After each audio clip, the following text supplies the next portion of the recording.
According to our text, sources of power is defined as where it can be used to encourage individuals to comply with the company's goals and main focus.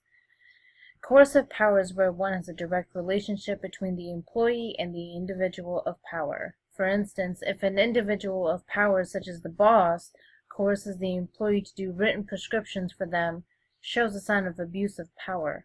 The employee will do so simply because their boss is telling them. Some might not believe that this is the abuse simply because they're being diligent in their work.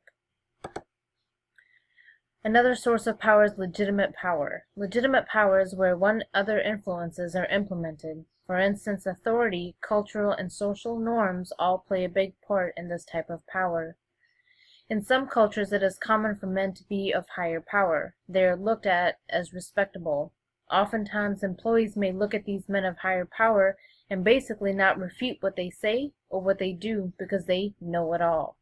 One example is if a doctor of an organization is a male and the office administrator is a female, the employees may look up to the doctor, follow his orders, and respect him more than the office administrator simply because he is a male.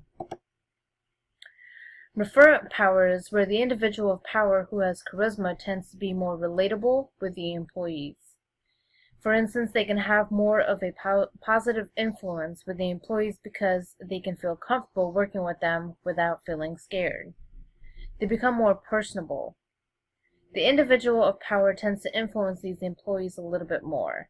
One example would be if a nurse would follow the physician's orders because other fellow nurses believe that the physician is highly educated and is right.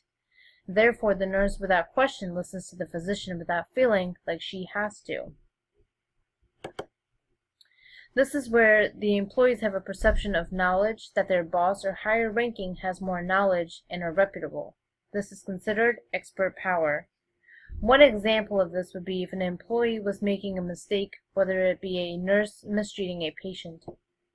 If the physician can acknowledge this and can keep note of what is going on and how to address the issue, then the physician then lets the office administrator know, who is able to communicate with the nurse. They have more of a relationship one-on-one. They are able to then fix the issue, or if they need to go higher up, then that would be the next step. Reward power is where individuals feel like their hard work deserves credit and a reward, like something is owed to them. Some individuals believe that if they go out of their way to do their work, that a bonus or incentive is required. One example would be if a nurse was to work a full shift at the end of the week, picked up an extra shift because they were low-staffed. The nurse may feel like she is deserving of recognition from the higher ranking, such as the physician or the office administrator. Some of the negative impacts on an organization when its members exercise power in political games is they may feel that power in political games in the field can help the organization assess where work needs to be improved. However, sometimes this is not always the case. This can result in individuals wanting to leave the organization to find a better job. This ultimately can create turnovers. When employees are unable to work together as a team because they want to win the game, they tend to leave others behind. This can create drama and can create more errors in the workplace as well as more negativity. In fact, according to the article Understanding the Policy Process, it states that problems with the view that public policy making is an inter-organizational rather than an intra-organizational process is that the boundaries of an organization are often vague. What this simply means is that sometimes in the game, the organizational members may not look at the game as something that affects the organization as a whole and are more so worried about themselves.